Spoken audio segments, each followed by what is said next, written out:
Right. Okay. So,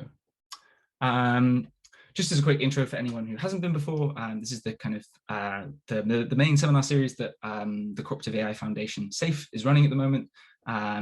And the idea behind this is that we give kind of leading thinkers the opportunity to pitch kind of their agenda, their vision for what research on cooperative AI should look like, ideally an agenda that many researchers could work towards, and ideally as well that SAFE, the foundation, can support. This is exactly what we're looking for.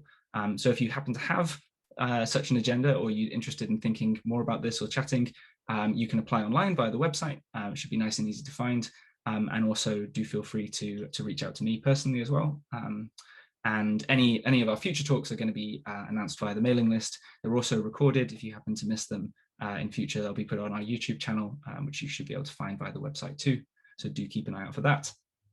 My second quick advertisement is the fact that the Foundation's first call for proposals is currently open. So we're looking for work that improves our ability to evaluate cooperation relevant features of AI systems. So this could be theoretical work about how to kind of conceptualize some of these kind of nuanced and interesting concepts around cooperation and related issues, but also kind of practical work around kind of benchmarks, data sets, environments, how would we go about using these concepts in practice, and so on. So again, do feel free to check out the website. We are now accepting applications, and we will be for a little while yet. Yeah, please do go and have a look at that too. Okay, so I think all that remains is me to introduce our speakers for today. So our main talk is going to be given by Gillian Hadfield, who I'm gonna list off a bunch of titles now. So Gillian is maybe first and foremost, perhaps, the Schwartz director of the Schwartz Reisman Institute for Technology and Society, and a professor of law and strategic management at the University of Toronto. She's also a faculty affiliate at the Vector Institute for Artificial Intelligence, a senior policy advisor for OpenAI, and last but not least, is a trustee of the Cooperative AI Foundation. Vincent Conitzer is the Kimberly J. Jenkins Distinguished University Professor in New Technologies, and a professor of not one subject, but 3 subjects, so computer science, economics, and philosophy at Duke University. He's also head of technical AI engagement at the Institute for Ethics in AI at Oxford, and professor of computer science and philosophy there too.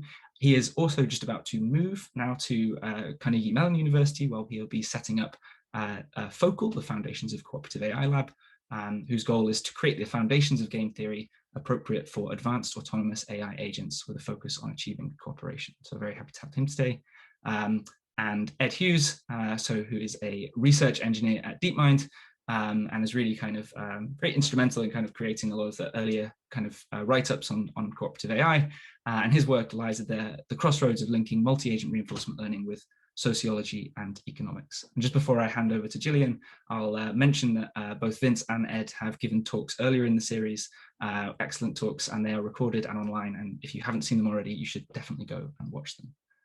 So with that out of the way, I will stop sharing my screen and I will hand over to Gillian. Thanks very much. Great. Thank you, Lewis. Okay, let me get my slides up here. And I'm really looking forward to this talk, and really especially delighted that both Vince and Ed can be here to engage in a conversation. Because I think I have in my head sort of approaches here that I think are distinguishable from kind of a lot of the work that we've seen, and so I think it'll be really good to have that back and forth about this agenda. And it's a very agenda-y. I think Lewis used that word in when we were looking over the slides. It's a very agenda-y kind of talk. Some of you will have seen me give presentations about my work previously. I'll reference a little bit of that, but I'm not going to go into detail on that. So that's also something we can do in discussion if people would like to see more concrete examples of the types of things that I'm thinking about. So the purpose for this talk is to lay out this agenda and to help advance SAFE's mission, supporting research that will improve the cooperative intelligence of advanced AI for the benefit of all humanity. I really think this is an incredibly important mission and goal, and really committed to working with everybody to figure out how to advance that. So my research, I would describe it, it doesn't fit into any obvious fields, to be honest. I've been my PhD is in economics. I have a law degree. I've been a law professor and economics professor throughout my career, and not fitting into too many boxes in either of those. But I think to describe it, it's thinking about the theory of normative systems. My methodologies are primarily rooted in economics, using game theory, but economics, institutional and organizational economics, legal theory, thinking about what is the theory of law. That kind of gets you into thinking about what is the theory of normative systems. And then in the last number of years, started to collaborate with computer scientists using much more computational and multi-agent systems methodology. So I'll give you a sense, if you don't know my work yet, where I'm coming from. And I find it helps to, when I give these talks about my work, is to define some terms. So I'm a social scientist. I realize many of you are computer scientists, and words like normative system or normativity have lots of different meanings. They're used in a lot of different ways in different fields. When I talk about normativity, I am talking about, I'll call it the human practice, but maybe we need to extend that, of classifying behaviors as appropriate or not, and then finding a way to channel behaviors to appropriate. This is a really reductionist approach to thinking about normativity. And part of what has driven my thinking about normativity in this way is my sense that a lot of our analysis of normative systems in sociology and economics and anthropology and so on are very rooted in the existing normative structure of existing societies or historical societies. And I see a lack of theory that will help us address very different kinds of worlds, and that will give us more guidance to think about how to guide and shape transitions. So I'm really looking for a very strong theoretical starting point on normativity, and rather than starting with the idea of institutions or even norms or rules, it's classifications of behavior about how it's appropriate or not appropriate to act in particular circumstances, and then connecting that to some method for channeling behavior, organizing behavior, so that a group is primarily engaging in behavior that the group has deemed in some way classified as appropriate. I use the concept of normative infrastructure to talk about the institution of behaviors, and increasingly thinking about cognitive architectures that support normative social order. I put cognitive architecture in scare quotes here. I'm not a cognitive scientist. I know there are very formal ways of talking about cognitive architecture. I'm really using it quite casually to mean the ways in which our brain organizes information into categories and concepts, and then computes on those and reasons with those. So cognitive architecture, I'm using, I know it has a lot of formal meaning. I'm using it fairly loosely here. And that's actually a research agenda. Normative social order, I define this as an equilibrium supported by community, meaning third-party punishment of behaviors classified by the community as punishable. So I had the classification as appropriate, not appropriate. You could also say punishable, not punishable, but it's third-party punishment. And punishment here is really important to remember. I'll come back to this. It conjures up the ideas of hitting people over the head, but it includes things like, turning your shoulder away from somebody because you don't like what they've said, or raising an eyebrow. That, again, I will say, for example, that we have cognitive architecture, humans have cognitive architecture that has made us sensitive to even those very small signals of, oh, I don't think they liked what I said or what I did. And it's a reflective, and we may suffer some psychic cost or harm for the fact that we've received like the raised eyebrow. And I've cited, I'll talk a little about these papers. This is sort of the roots of this this definition in some work, line of work I've done with Barry Weingast, political scientist at Stanford. So the proposed research agenda that I'm sort of pitching here is to think about the challenge of building AI that can participate in, there's lots of different words we could use here, but participate in the normative infrastructure of cooperation. So it's thinking about that cooperation at, in some ways, a higher level of abstraction than we often do. And I'll say a lot about this, about individual behavior, but I'm thinking of cooperative intelligence not as something that is built on top of individual behavior, but rather is the foundation of how humans are constructed, and I think how we need to think about how we construct AI agents. So I'll say more about this. This is a proposed research agenda that has both a theoretical and an empirical or applied component. From the theory point of view, it's analysis of the attributes and dynamics of, I'm saying here, I've been working on this on human cooperation and normative infrastructure. Again, we may be thinking about artificial agents, extending that from human cooperation, but thinking about theoretically, what are the attributes and dynamics of normative infrastructure that maintain cooperation? I'll say more about this as well. The implied and empirical component here is thinking about what kind of AI architectures, and I'm not a computer scientist, so again, use whatever language here makes sense to you as a researcher in this area, what AI architectures would contribute to the participation of AI systems, their integration into normative infrastructure, and what kinds of features in the environment, these to be constructed features in AI environments, would support that kind of cooperation and cooperative intelligence. So a feature here, for example, is like an institution. So a clear thing that we have developed to support human societies are these classification institutions.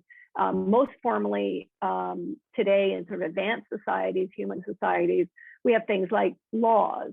Those are institutions that articulate and then in a very grounded way classify behaviors. So I want to think about what are the kinds of features in AI environments that would perform those kinds of roles if we need them. You could think about them as cooperative affordances in the environment.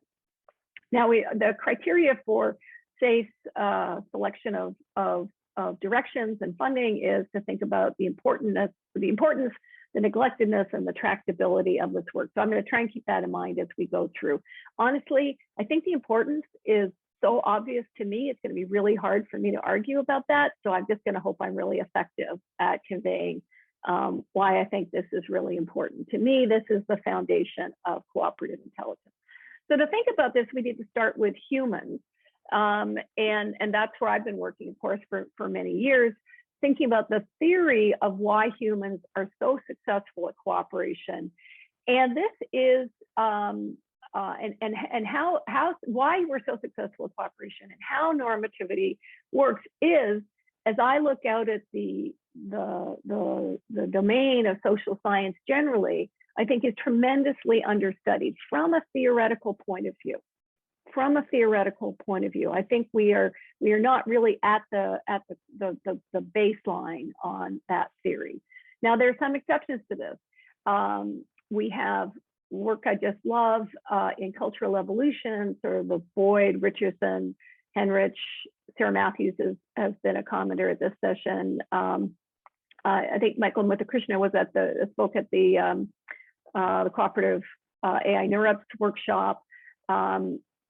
You know, and they're using a lot of formal and theoretical tools to think about what structures the normative institutions. I use culture and normative social order.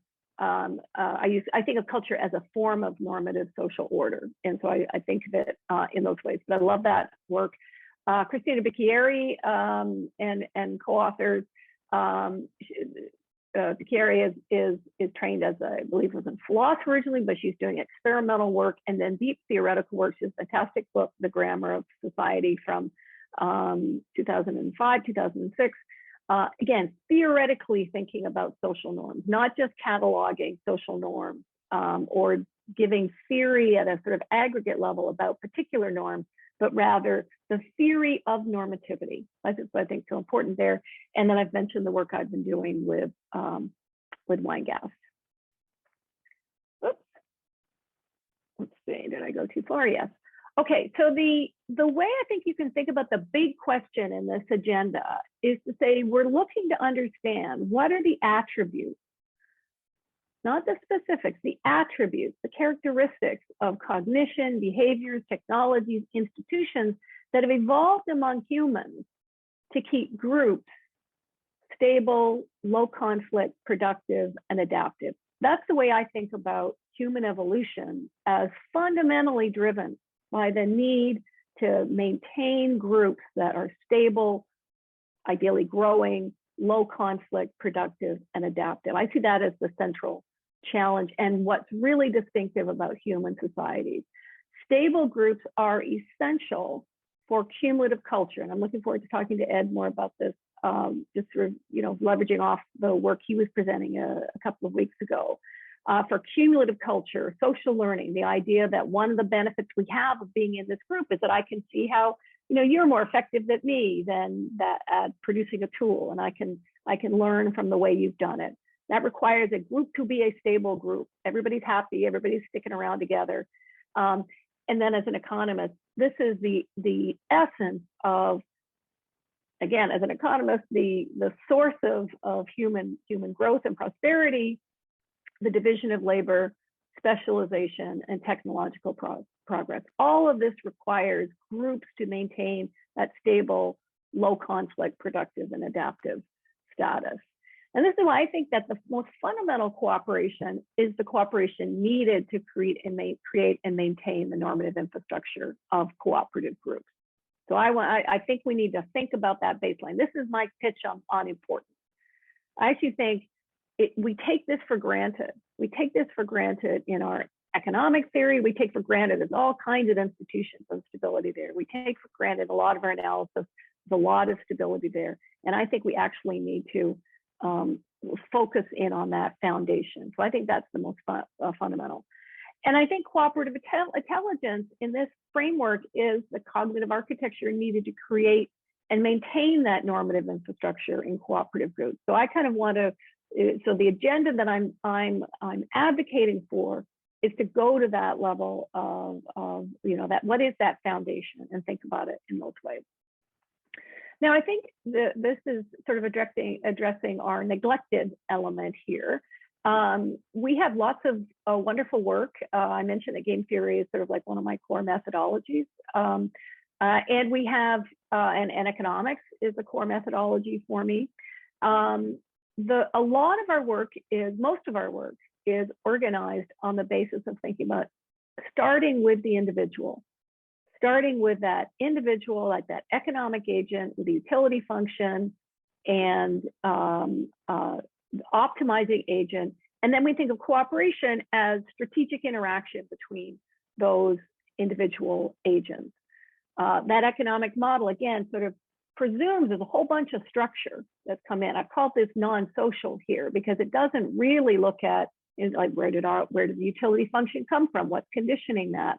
What organizes the fact that these two agents are even able to contemplate a cooperative activity, a joint venture or a partnership or a contract?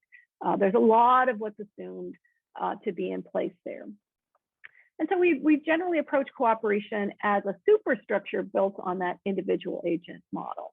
So when we think about sort of like the prisoner's dilemma here, this is the if we're thinking about a game theory approach, we analyze our cooperation problems. We say, okay, well, we can set this up like a prisoner's dilemma. There's a cooperating strategy and a defection strategy. We got these two agents. And what we solve for when we use this methodology is something that is, I would call, second party enforcement or retaliation, right? We say that these two agents, A and B here, solve this problem themselves. They solve it within the framework of this little box here. And it presumes that, and I'll come back to this point again, it presumes the world is already organized like this. The payoffs, for example, can, where do the payoffs come from? How do they understand them? How do they think about the cooperation and defection strategies? That is a kind of set of cognitive assumptions about the way the world has been organized for those agents. And I want to kind of put that, shine a light on that. When we think about, when we use that approach, we look at, self-enforcing agreements or subgame perfect Nash equilibria that are, again, maintained by those agents. Now, a key problem I see with this approach, this is coming back to the importance of expanding our frame a little bit here, is I see the solution space there as really pretty small and restricted. We know that it's very hard to find those self-enforcing agreements. There's a relatively restricted set of agreements that could be enforced that way.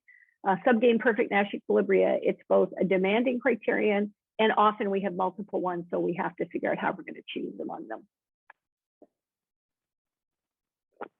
And as I was mentioning, it really has this unexplained cognitive architecture and social structure that's kind of assumed away the whole world outside of this, the box, and assumed that we have agents that have divided the world up in this way. And I think working with artificial agents, we become newly aware of all that's being assumed, because you don't just take the well socialized, well adapted human and stick them in this game.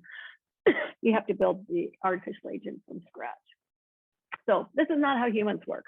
We actually don't solve our prisoner's dilemma very often in the way that we analyze in economics. So even if we have something like a prisoner's dilemma set up where there's an incentive to a strong incentive to deviate, it can be hard to maintain that cooperation.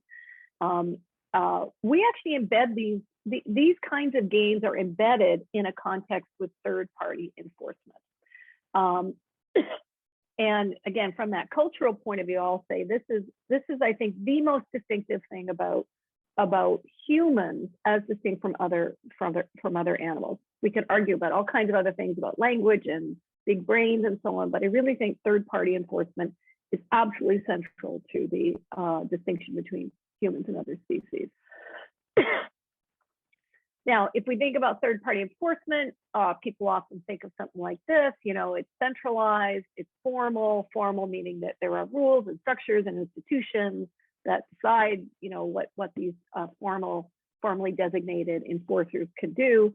But that's actually, and that's but that's a very advanced form of enforcement, and relatively recent, and also still relatively small domain for all of the norms that we live by as humans. So throughout most of human history, and still in lots of domains of modern society, third-party enforcement is decentralized and often informal. It can have varying degrees of formality. And this is where I'm saying, third-party enforcement includes everything from, making fun of somebody who wears the wrong clothes to the event, mild criticism, harsh criticism in a group, exclusion, which is really very important, and physical violence, which this is a wonderful paper. If you haven't read it, it's really worth taking a look at. Polyvisionary norm enforcement among the Johannes Bushmen. She documents in this community this ascending scale of types of punishment or enforcement, and makes the point that physical violence is really very limited. I think that's the basis. The fact that we developed this system, basis for our evolutionary advantages and for the cognitive architecture of our cooperative intelligence. So this is, I think, where I want to suggest that we need to focus in our SAFE agenda. Third-party enforcement vastly expands the set of possible solutions, and that's why we primarily rely on it. We aren't stuck with what we can find as a self-enforcing solution. Almost any equilibrium can be achieved, and almost any rule can be enforced if we have a stable, effective third-party enforcement scheme. And this is something you can see in the literature in cultural evolution. Boyd and Richardson, punishment allows the evolution of cooperation or anything else in sizable groups. And coordinated punishment of defectors sustains cooperation and can proliferate when rare. If you have that effective enforcement, third-party enforcement scheme, you can pretty much do what you want. Whoops. So if you think now you embed your prisoner's dilemma in this social structure, you create a cooperation norm, then you're actually where if somebody who fails to choose the cooperate strategy, for example, in a setup like this, violates the cooperation norm, hey buddy, that's not how we do things around here, and can be punished most often by, again, criticism and ultimately exclusion from the benefits of being a member of this group. And that's where the enforcement of power comes from. If you build a productive group and it's stable, there's tremendous value in maintaining membership in that group.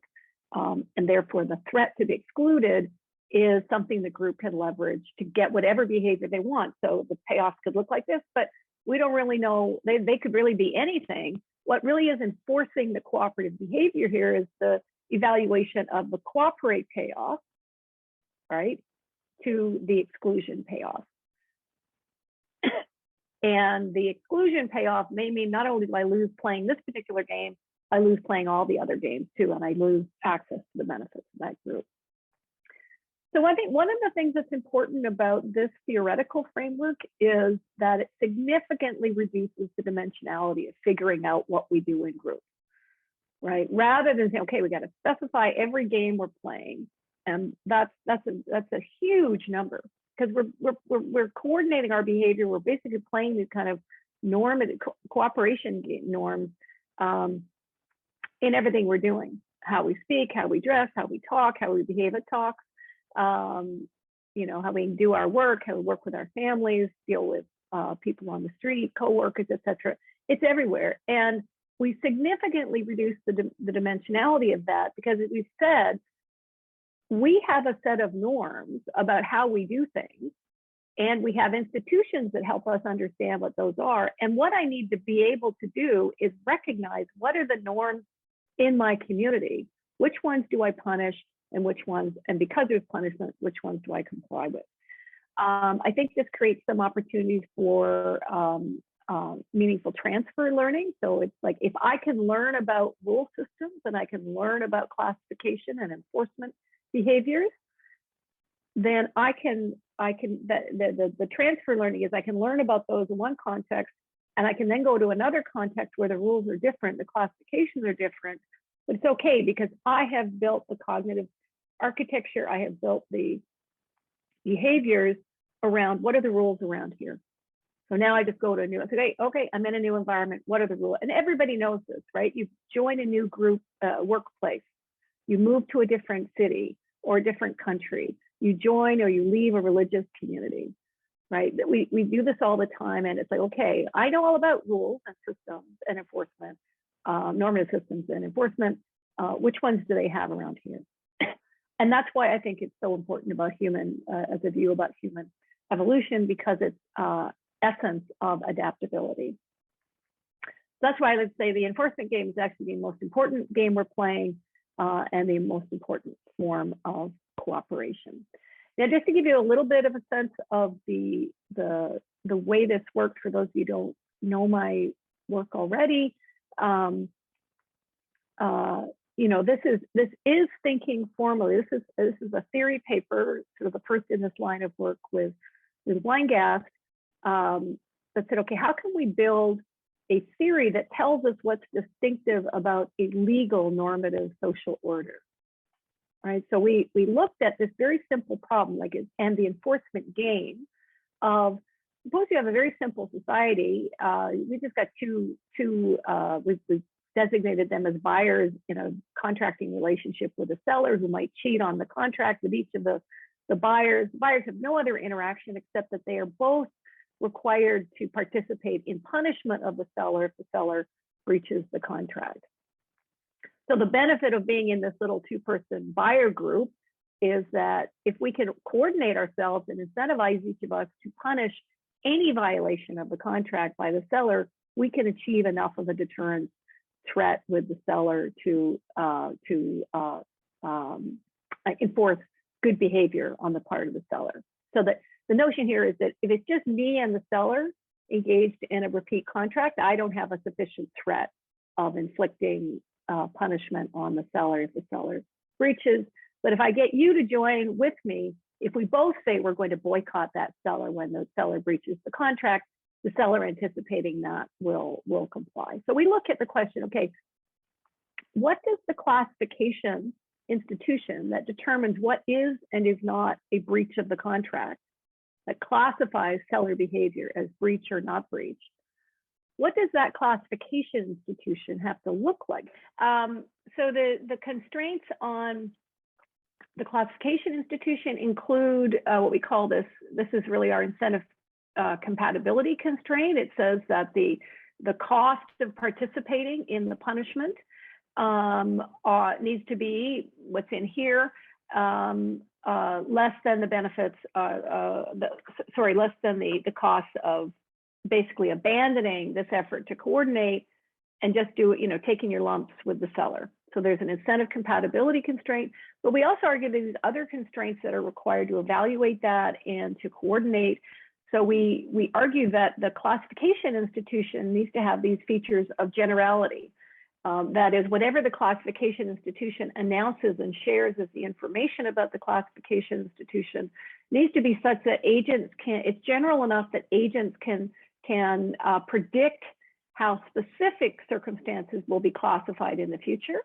There's going to be private information about that. That also means that we'll be looking for something that's open. It's a little bit like I could always come in and try to argue why this particular event should be seen under our classification scheme as wrongful if I'm looking for that classification to coordinate the punishment scheme. And you can see a list here of the other attributes that we argue are required. So I want you to sort of see this as an example of what it means to say, notice that we're not solving the solution for what does the content of the contract have to be, right? We are not solving that particular contracting problem. We are saying, what does the classification institution have to look like for these agents to be willing to invest their efforts in punishing, including punishing violations that aren't causing them any grief, right? Where they're not bearing the cost. And the key part of the analysis here is that the agents are thinking, what's the cost to me of our system of cooperative enforcement collapsing? And the cost to me of that is I'm on my own. So that's the kind of structure of that. So if we think about how we build agents and extending this to artificial agents with cooperative intelligence, it starts getting us focused on the idea that we need agents that are attending to, perceiving, and responsive to the content and stability of normative equilibria. They're paying attention to normative behavior. They're paying attention to normative institutions.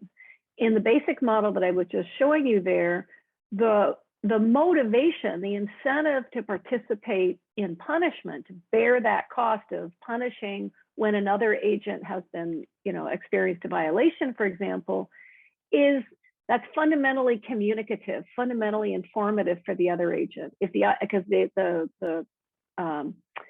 Bayesian-Nash equilibrium here is, oh, my belief is that you will continue to punish until you've judged the classification institution to no longer be incentive compatible for you. And in fact, that is what an equilibrium shows, that it says in equilibrium, if I see you, but in fact, the only circumstance in that equilibrium in which you will fail to punish is the one where you have concluded that, your interests have shifted, the environment has shifted, and our existing cooperative regime is no longer, a classification scheme is no longer incentive compatible. So it's thinking about that communication. Now, how is this approach not like existing cultural evolution research? And here I think, a key thing we're emphasizing, so there's kind of two big branches of cultural evolution research that have not really been connected up. And one is the one that Ed had talked to us about a few weeks ago about social learning, imitating prestigious and productive, and the ways that we get cumulative culture, right? And then we've got the third-party punishment line of work, the Boyd, Richardson, and Henrich, Matthews, Mutakrishna one that I pointed to earlier, that's really talking about third-party punishment and cooperation on punishment. And when I think about social learning, I think about, okay, that's actually, in many cases, our social learning is supported by normative structure in the sense that, oh, hey, we don't do it that way. You're kind of weird. We're not going to play with you anymore. It's actually normative. And there's some wonderful, you can look at wonderful ethnographies where it's very clear that the person who makes his arrows, it's men make arrows, women don't make arrows. In that's ethnography I'm thinking of here. You make your arrows in a weird way. You've got the wrong color feathers, you've used the wrong wood, I don't care that they work. We're actually going to mock you, exclude you from our group because you're not making arrows the way we make them. And I think that's actually a really important, the leveraging the third party enforcement is actually quite an important element here. Because it's I would like to say, there's a wonderful piece by, I think it's Boyd and Richardson, Henrich as well, but if you were any of us were landed down in Inuit community, and I'm assuming that you haven't lived in an Inuit community, and you're trying to figure out how to do the things to survive in that environment. You will be better off if the people around you make fun of you for making your clothing in the wrong way or eating the wrong things, because that's actually, now you don't need to know a lot. You just need to figure out, what does everybody do? What are they going to make fun of me? What are they going to think I'm weird if I don't do it this way? So I think the normativity of social learning is actually quite important.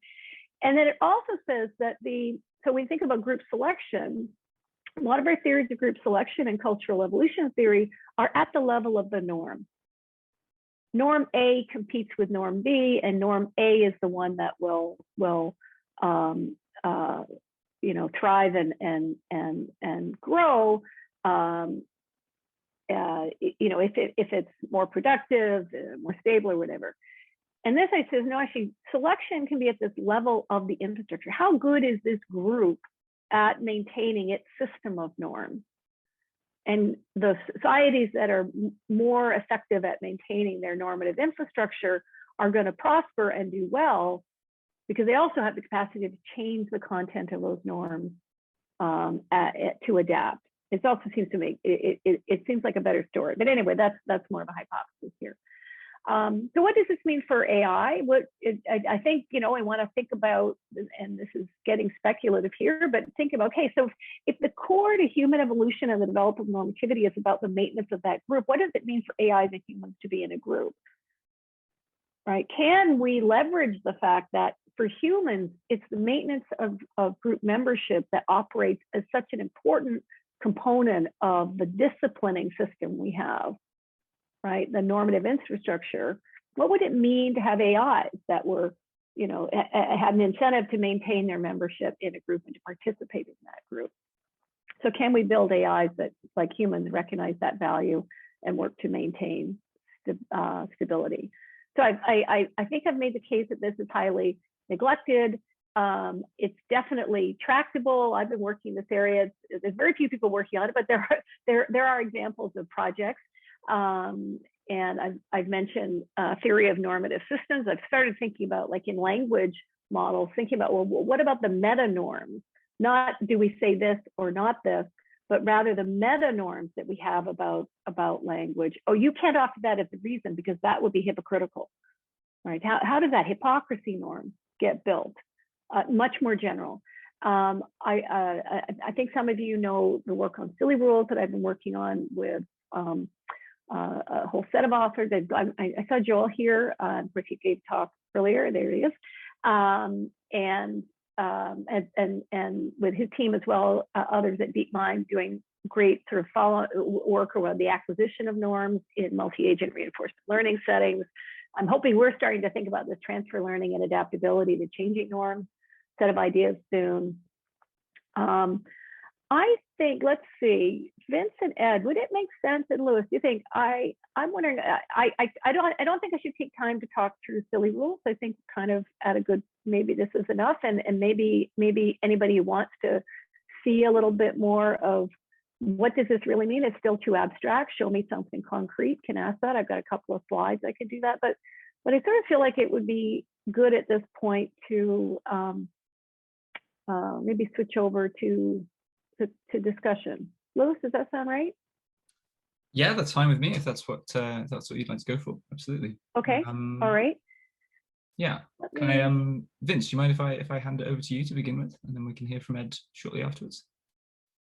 Absolutely. All right, so thank you, Gillian. I thought that was really wonderful in general, but also especially as a vision talk, I thought that was just perfect. Thank you so much. I have many things we could talk about, but I wanted to boil it down to 3 points, I think, that hopefully are somewhat connected to each other as well. And the first one, I thought it would be fun for me to kind of put on my game theorist hat and just for the sake of discussion, try to offer some defense of, I think, what you called kind of the current or standard approach, where maybe, you know, game theory and decision theory kind of come at the bottom, and then we build up from that to cooperation. Because I think in some sense your talk was somewhat arguing against that, that maybe we need to take cooperation as kind of the lowest level, or really like at the basis have that. And so maybe the kind of traditional game theory perspective might be something like, well, game theory still provides a very good way for thinking about these issues and thinking about cooperation kind of at the lowest level.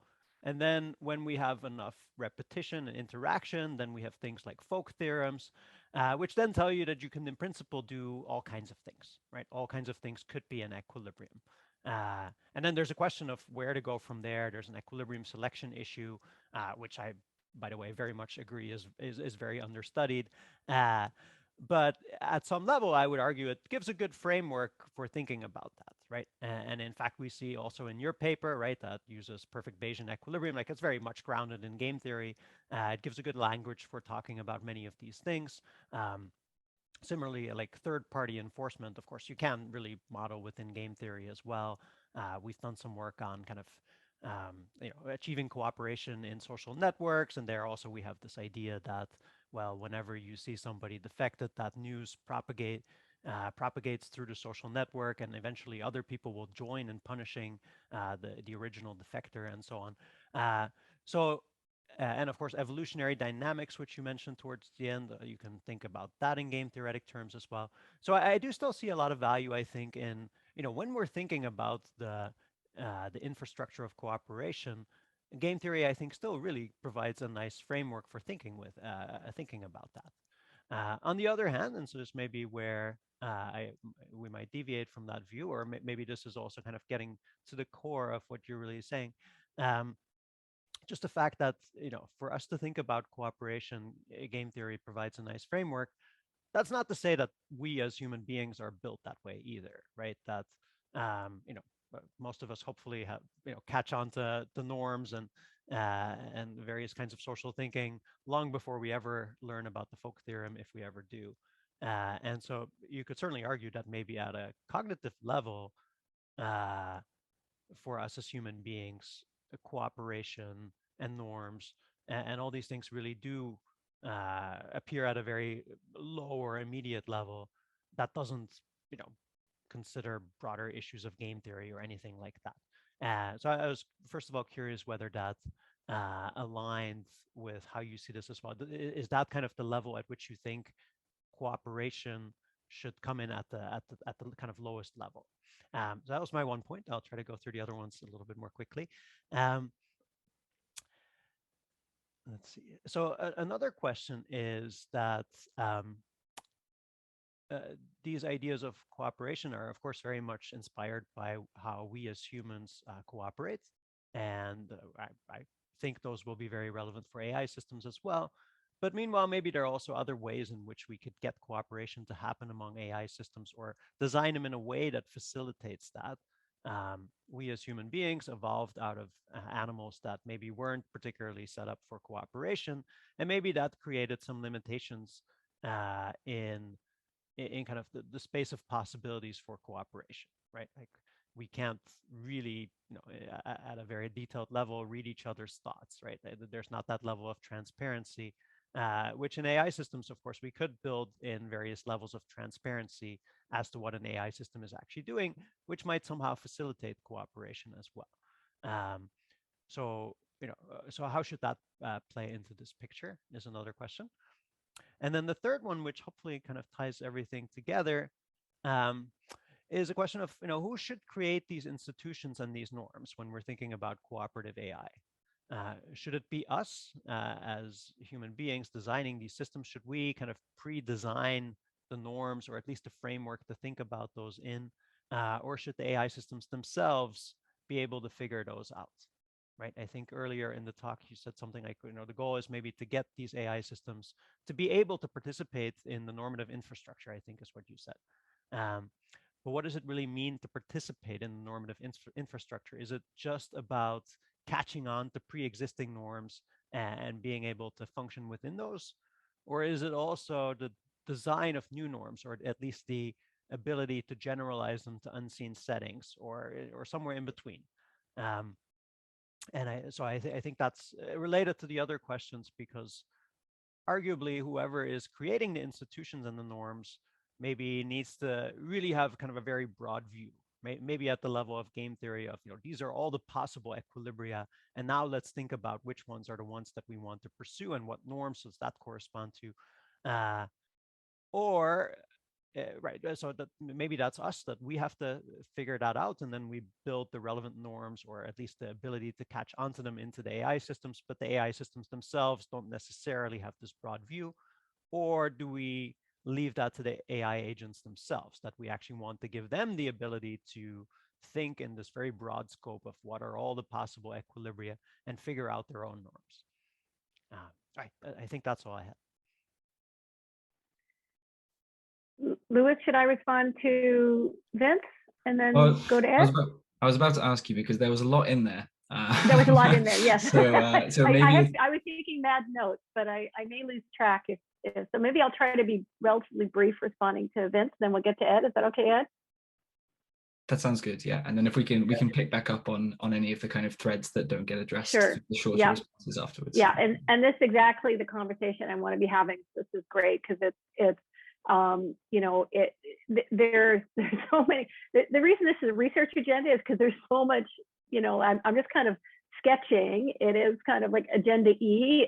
It's like, well, what about this? What about this? And so you're pulling on those threads there in a way that is exactly why this would be such an important path to open up.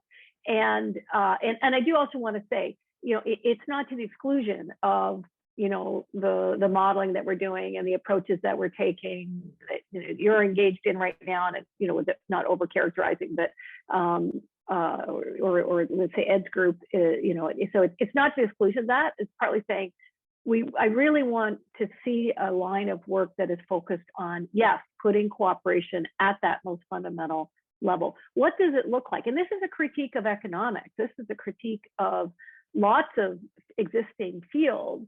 To say, you're exactly right. I'm still using tools of game theory where it seems appropriate, right? And I've got that little model I showed you started with utility functions. It's just that it said, okay, I think we need to analyze a different game, not solve for the content of a contract that's self-enforcing, but rather solve for the maintenance of this. And so that's the point about the enforcement game. So still absolutely a fan of game theory tools. And that really fundamental way in which game theory is about, I have to make sure that whatever I'm doing is, given my evaluation, the right thing for me to be doing, given the options available to me, it's pursuing my goals. It's really about a shift to say, that we need to think about that from the point of view of the stability of groups but I am still, I guess in that sense, a methodological individualist, right? Like I don't want to just say groups have the following characteristics. I want to derive those from behavior for individuals. And then, cultural evolution theory, to the evolutionary game theory approaches do something similar. So I do think it's about putting that type of cooperation at the lowest level. And I think, the comment about sort of human-specific challenges. I actually think humans are unbelievably successful at cooperation. We could be anyway. We're unbelievably successful at stunningly successful at cooperation. So now you pointed out there's a limit that we can't read minds. So a classification institution is, but even then it's it's not just about, this is actually the computational point and the dimensionality point, right? If I'm in a community of 100 people and I have to figure out, okay, is, you know, person number 12 still participating in enforcing Rule 62, right? That's just ridiculous.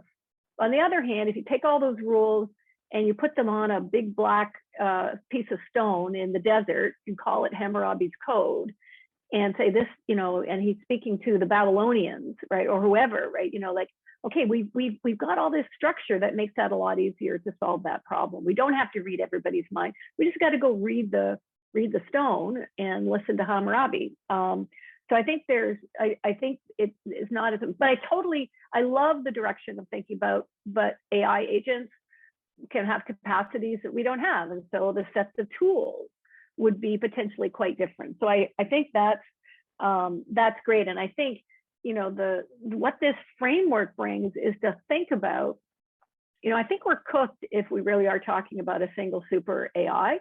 If you actually have AI systems that need other AI systems and need humans, then I think you've got the groundwork for, yeah, the reason you enforce cooperation is because AIs say, oh, I still want to be in this group because in order to achieve my objectives, you know, I got to maintain access to the group. And then there's all this cooperative structure that flows from that. But I think, you know, what would be the institutions, the culture, the affordances, the, you know, the AI's version of cognitive architecture, what would support that? So I think it's really just asking that question. Because right now we build on this task-oriented, physical, you know, task-oriented, how do I complete this task? And we build the system to complete the task. I just want to back it up and say, actually, let's just think about solving that other problem. Who should create the institutions and norms? I think that's another, in the same way, that's part of saying, yeah, if they have capacities we don't have, then, you know, there may be solutions that they figure out. Oh, we should send this signal to this kind of, you know, common server or sensor or whatever. We should build these sensors so that, you know, I say we've built silly rules in order for us to have lots of good information about the state of the human normative equilibrium. Totally open to the ideas. And it's a great question. And I'll try and I was trying to be brief there so we could get to Ed and then open it up. Sounds good. Ed, do you want to jump in with your thoughts and then we'll move to audience Q&A after that? Yes, sure. Thanks so much, Gillian. Yeah, fantastic talk, really thought-provoking. And I wanted to start with a meta comment, which I think we're at this really exciting moment of the consilience of cooperative AI science, because a lot of the things that you were bringing up there are things that also, you know, I've thought about from different perspectives, and a lot of the points that you made, Vince, are also things that I've got written down here. So I'll try not to repeat your questions too much. I'll try and make a handful of points and then distill them down into a couple of brief questions for you, Gillian. So firstly, I wanted to emphasize that how much I agree with this notion of the cooperation being the foundation. And by the way, I think we're also seeing this in other related fields. There's a wonderful paper by Tom Scott Phillips and Christoph Heinz in the language evolution field, where they're looking through the lens of pragmatics as being the foundation for language, rather than kind of symbolic manipulation being a foundation for language. And this kind of upends the field, but it also leads to completely new thinking about what cognitive architectures, what cognitive mechanisms you might need there, and which has parallels in AI as well. And similarly, in terms of the theory of why humans are so successful, I agree there's a huge missing link here. I was talking to Celia Hayes about this point just yesterday, actually, and she was pointing out that the kind of representational thinking that you need in order to translate this across to AI is kind of missing in that field, because a lot of people come into the cultural evolution field from anthropology or from experimental ethology, and not so much from cognitive science. So there's this real opportunity here, I think, in this underexplored area to link up a bunch of people with complementary experiences. And I think that, you know, doing so through the means of studying normative social order is a really exciting proposal. So then coming to your point about the kind of reducing the dimensionality, I think that's very appealing, because the way I would think about this from AI is we kind of want to imbibe a lot of context slowly for an agent, and then compress this in such a way that then when the agent is deployed online, it can be using a relatively small amount of data in order to then make its decision. So this kind of adaptivity, which I think is still something that AI struggles with, but I think is the next frontier. I think this fits very well with that. And we've seen it, of course, in large language models over the last couple of years, increasingly in RL as well. So I think that kind of information bottlenecking perspective might be really good. And finally, I just wanted to kind of point at the notion that you gave about, or the example you gave about contracts, and why is it possible for me to go into a shop and buy a milkshake, right, and have an interaction where I can be guaranteed I'll get the milkshake and that the other individual will get some money. And I wanted to point at another paper that points at the importance of reason giving here. So it's a recent paper some of you might know from Mike Tomasello and Kathleen Madigan, about the importance of reason giving, and maybe we need agents not only that understand norms but could describe them or give reason about the norms and could interact with us in that context. So I suppose I wanted to then come back to two questions. The first one is similar to Vince's the final question. Do you expect that the normative information, the normative infrastructure as well, will evolve as we put AIs into the mix? Or is this a case of we want AIs to kind of absorb the human normative infrastructure and then we're going to be done? So what are the dynamics there really? And my second question is around the kind of how preeminent is normative infrastructure? I could choose other things like reputational systems or inequity aversion. I get the feeling that you've got a bunch of reasons about why normative infrastructure is kind of more preeminent than some of the more specialized things I've just mentioned, but one could argue it the other way up. So I was just interested in your thoughts on that. Oh, that's really great. Thanks, Ed. And Sarah Matthews, who's participated in this series, so she also has a paper on that normativity, third-party enforcement evolves before language. Because you can't, and a core idea is that language requires norms around how we use sounds and words, right? And so that we can criticize somebody. You've used that word in the wrong way, and how do I know what you get some norms around truth telling.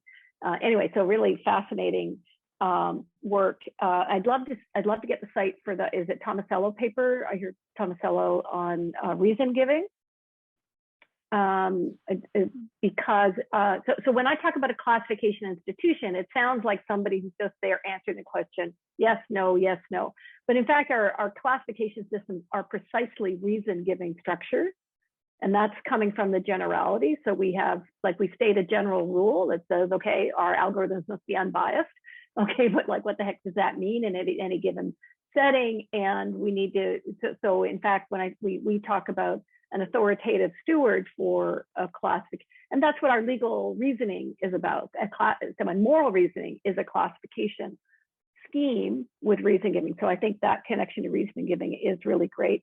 On your first question about will normative infrastructure evolve with AI, and I think it's exactly right. I think when I put the word participating on the slide and I got to it, it was like, this is the one I use when I'm talking to people about, like, how are we going to make sure, like, in a nearer term, that AI systems are compliant with, human norms and human rules and systems. But if we are thinking about advanced systems as is part of the mission for SAFE, absolutely, I see that evolving. And it's one of the reasons I'm so committed to the theory of this, which is to say, don't just look out at human societies as they are today and say, oh, we have a fairness norm. We have to have theory and grounded in this idea that ultimately, because human societies have changed so much on norm. You can, I guarantee you name a norm, you can't believe that this is approved behavior, and I can find you a society at some point in history or somewhere on the planet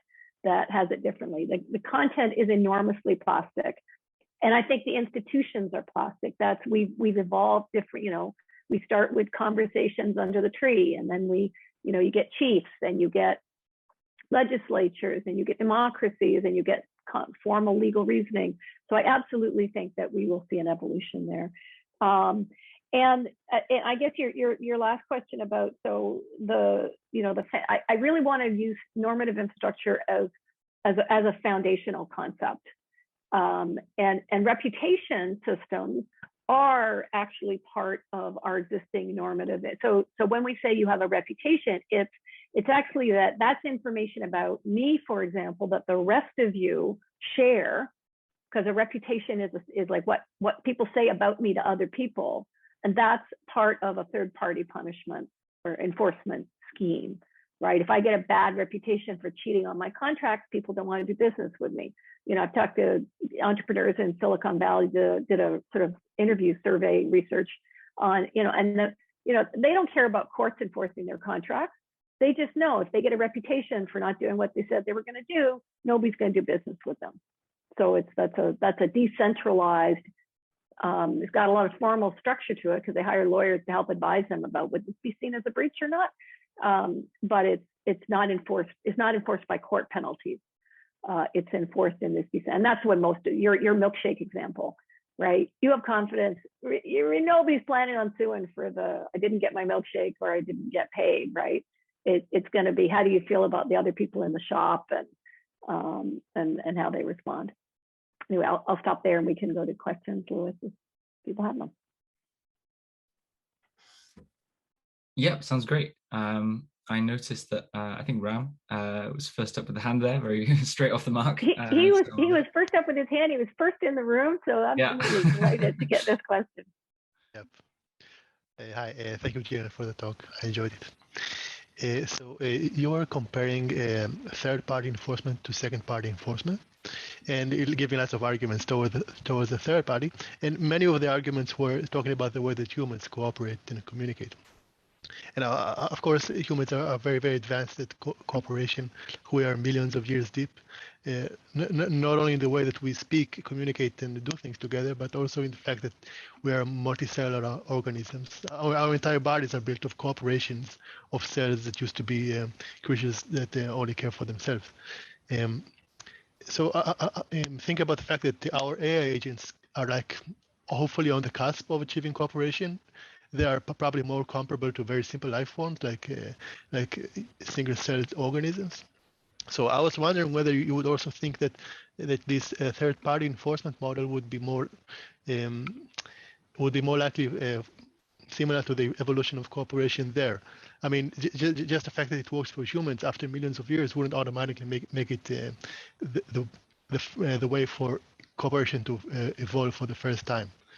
So would you think that's a good fit there? Yeah, I hope I made this clear. Yeah.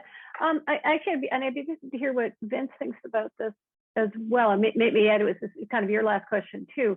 I'm not sure I agree that our AIs are like sort of at the stage of single cell organisms, because I think they have a lot. They already have a lot of the capacities of humans. I mean, and many have advanced. I mean, the capacity for sensing the environment in a lot of very flexible ways, the capacity to communicate. The single cell organism is really traveling blind, right? They've got one thing that they're can process about the environment. So I'm not. So I actually think about AI systems kind of starting where we are, if and we're building them, right? So it's they're not. I mean, I guess you could say we're building them and they're evolving, but this is why I think it's really important to be thinking about cooperation at this stage, is to say we need to be building them to have the capacity to engage in cooperation, to have the sensors that are not just what will improve my reward on some task, but rather in that embedded sense, participate in a cooperative scheme. So I guess I'm not sure how well I'm answering your question, Ram, if this is really, I don't know if that sentence you had in there that stuck with me about, they're at the level of single-celled organisms, they'll evolve in a different way. I sort of see us just like, no, they're actually picking up where we are.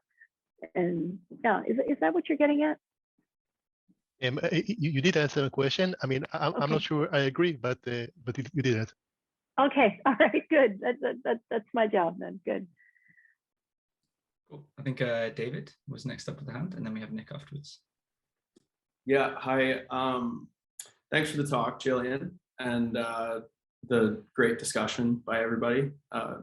Very interesting. You guys mentioned reducing the dimensionality of norms and kind of, I guess, the learning space, which is important for AI agents and important for humans in general. And I mean, a lot of your talk had to do with groups and like humans being organized into groups. And you had a slide that said, what would it mean for AIs and humans to be in a group? And like, can AIs develop the ability to understand the benefits of being in a group, stuff like that. Obviously, like we have different levels of norms, right? Like we have norms for what it means to be in a group. We have norms for what it means to be an individual in society. And so those are different levels of groups. And then you also mentioned on one of your later slides that like a human might change how they act because they want to still be a part of a group, and which implies that there's some higher complexity of now I don't have a model for my group, I have a model for each individual in that group so that I can actually exclude that individual if necessary, which is obviously dependent on the size of that group. So my question after all that is like, what do you think the role of group size or just other features of the group play in understanding, being able to actually understand norms and understanding the emergence of those norms? There's a lot of work. I shared a paper, not from me, but Gillian, you had brought up a question in one of the previous cooperative AI talks on the emergence of norms.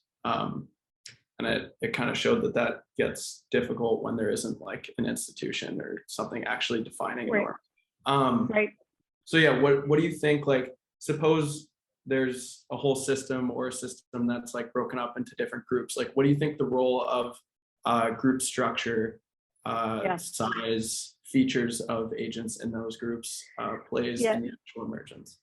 Yeah, terrific, and really, really important observation. We have multiple levels of groups, multiple groups. I actually define a group by its rule set.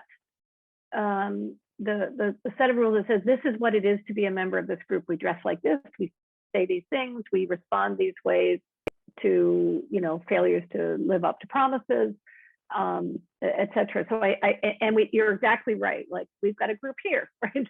The group of us on this.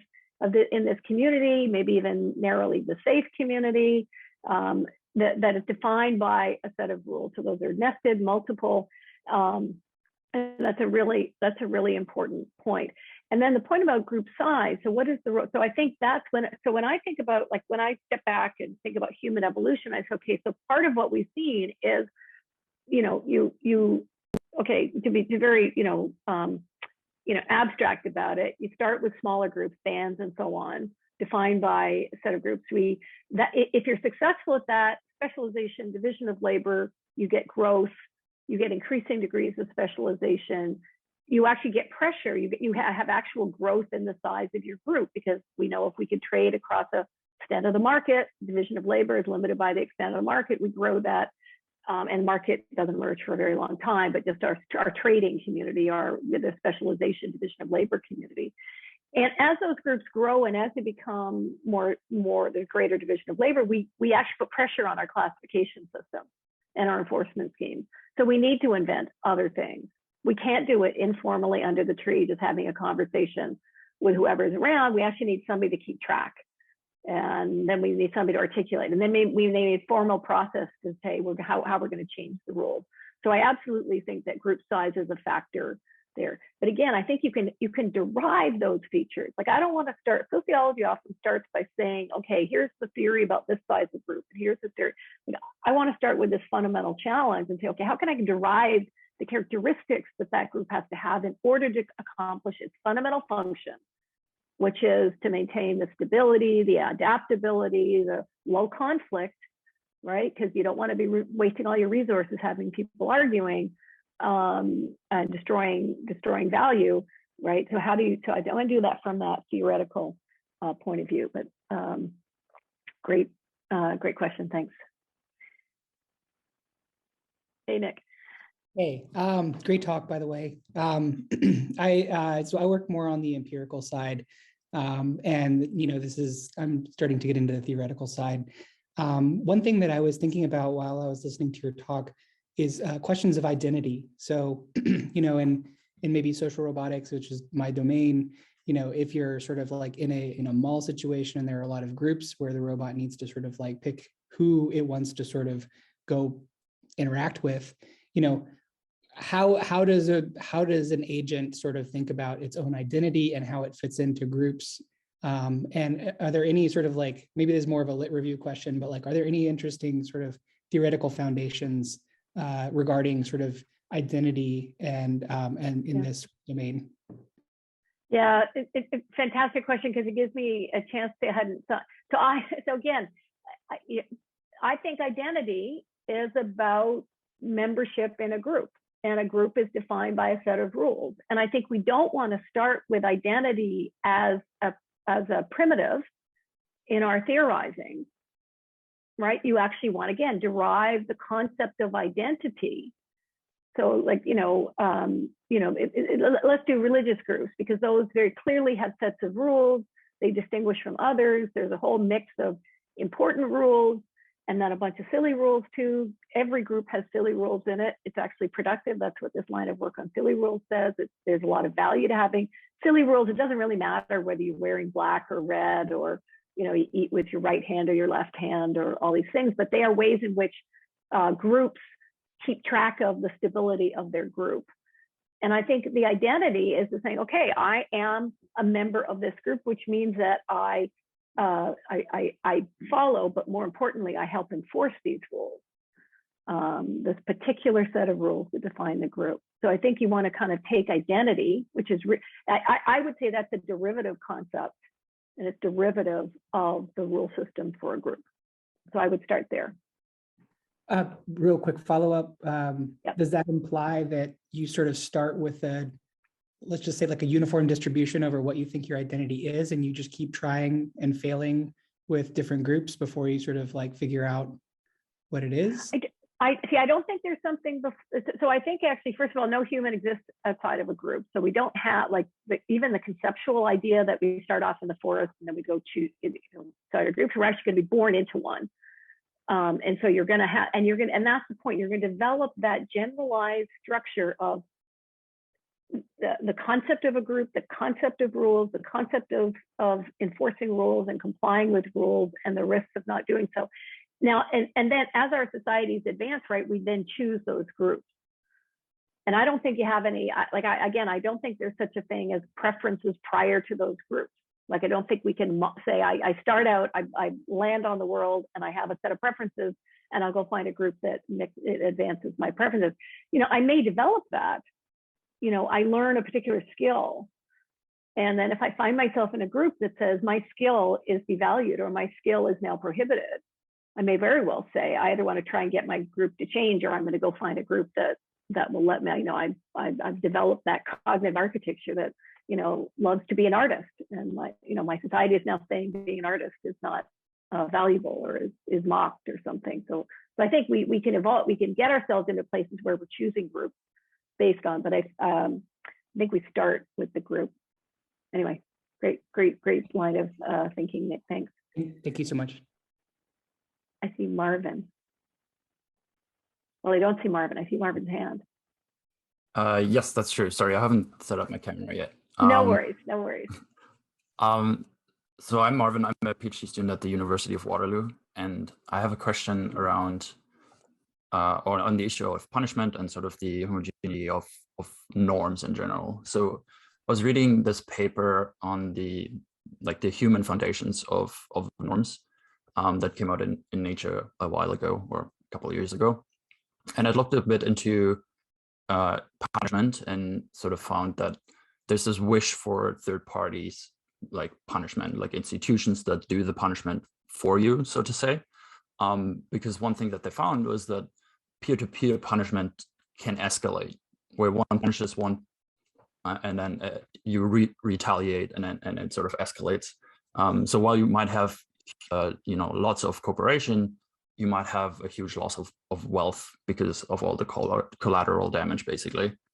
And then in the end, the paper makes this argument that in order to prevent this to some extent, it might be useful to think about how we can have participatory systems where agents or humans come together and define the norms first that they want to abide to, and then like they agree to the punishment, and that sort of it's a more like a contract, an explicit kind of form of coming together that I think is somewhat hard to see in our society nowadays. Like if you think of large institutions, if you think of policing, if you think of law making and so on, it's in my opinion quite hard for the normal citizen to have an impact on.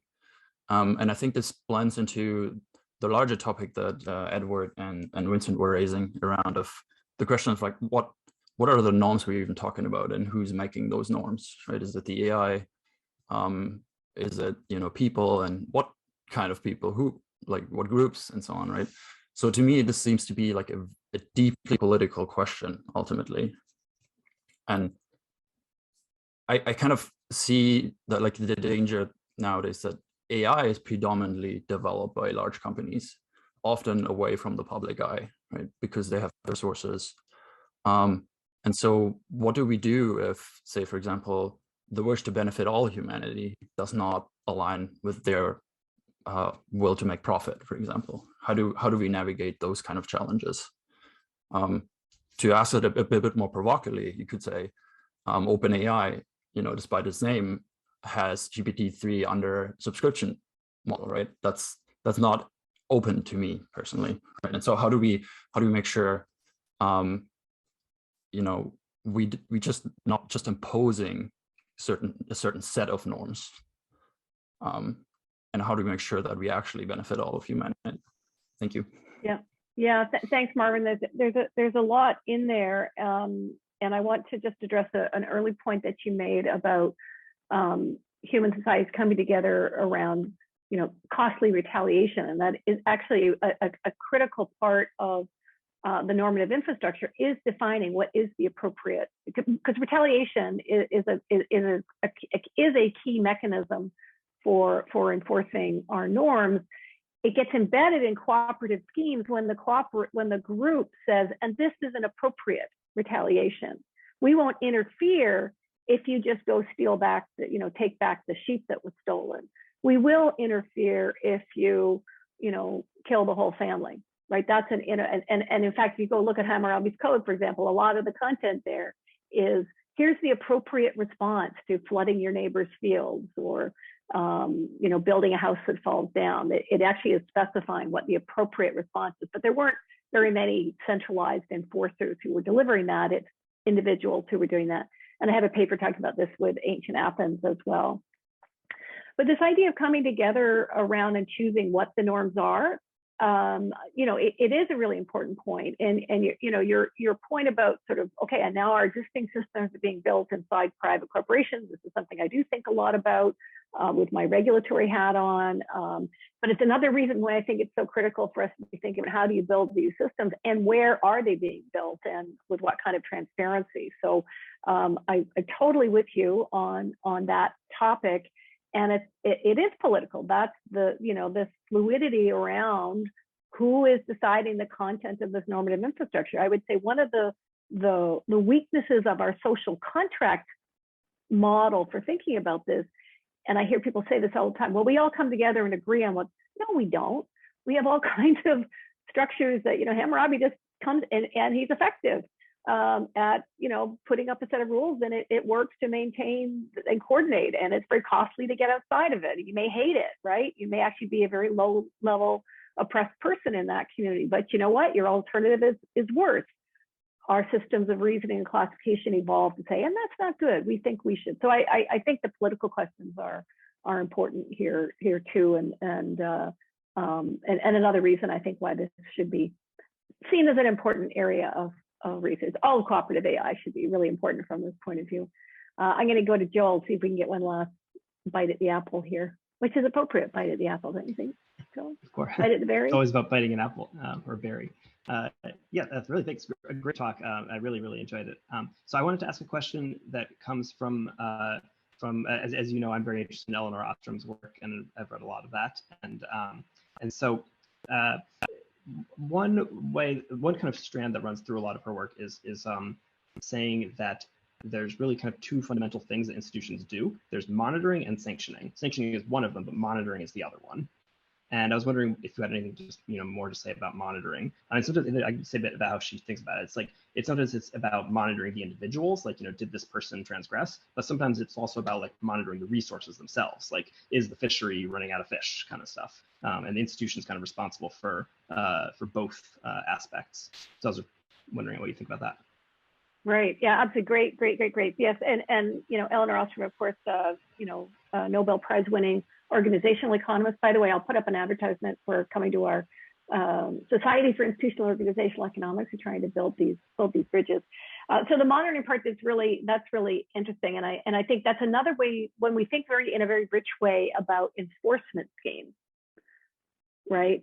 So two parts: classification and enforcement schemes. I mean, certainly on the enforcement side, the idea, okay, it's costly for me to monitor for other people suffering violations, for example, and then to incur the cost of sharing that information with the group, right? Because I need others to participate in. So I think that's a part of thinking about what does it take to maintain, what's a rich enforcement scheme.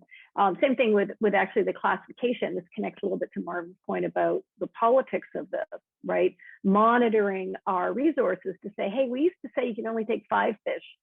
But we've got abundance, or alternatively they're disappearing, and we need to adjust those rules. And then if you've got the right kind of classification institution, you've got the meetings, you've got the recognized leaders, or you have the consensus rules, or whatever you've got there to say, people have brought us information, we can now process that, we can do causal reasoning. It's not just we happenstance build up our understandings of the environment, right? We can be deliberate. So I think those are that information exchange, the component of both enforcement and classification, and that's a costly activity on the part of agents as well. So I think that's a really cool point. We're at time. I could take one last quick question, and then I'm going to have to run to another meeting that I got on. Thanks, Gillian, for the talk. Amazing discussion. I just had one quick addition to some points, and one thing I wanted to ask is we've talked about how important it is to have and follow a normative structure for the AI agents, but something that I've been thinking about is how much do we want them to follow it, and how much do we want them not to follow it, in the sense that to what extent do we want them to follow the normative infrastructure, and to what extent do we allow them to not follow it, in the sense like is it like low conflict? Is low conflict always a good thing for agents? Is low conflict or a group stability always a good thing, right? So how do we define to what extent we want them to follow that normative infrastructure that we've developed, and to what extent is it allowed for the AI agents to explore outside of the normative infrastructure and still maintain that sort of an identity of the groups that we were talking about? So I would think about that so one of the things you'll notice that I'm doing here, Barry and I talk about this as the positive theory of normative infrastructure, which is to say we don't start with a normative premise. We don't start with the idea that we've got a concept of equality or fairness or dignity. That's actually a component of the normative infrastructure that we build. And the positive story is, okay, look, we're just trying to keep these groups together and be productive with vis-a-vis the group.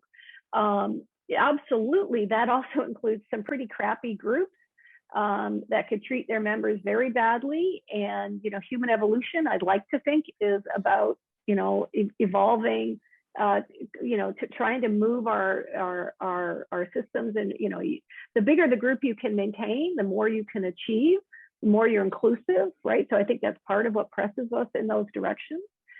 from the point of view of AI, I don't like to think, should they choose to participate in the, they are going to be an element of the normative infrastructure. That, again, that normative infrastructure could include something like what Joel was just pointing to with, bringing information that says, hey, we've got bad norms here. I mean, I'd love to think AI systems could help us do that better by saying, you'd be a lot more productive if you actually provided better healthcare to marginalized communities. You're wasting a lot of your human capital. You're wasting a lot of resources with conflict and with, old, legacy systems of, built on identity and, opposition and hatred of other groups.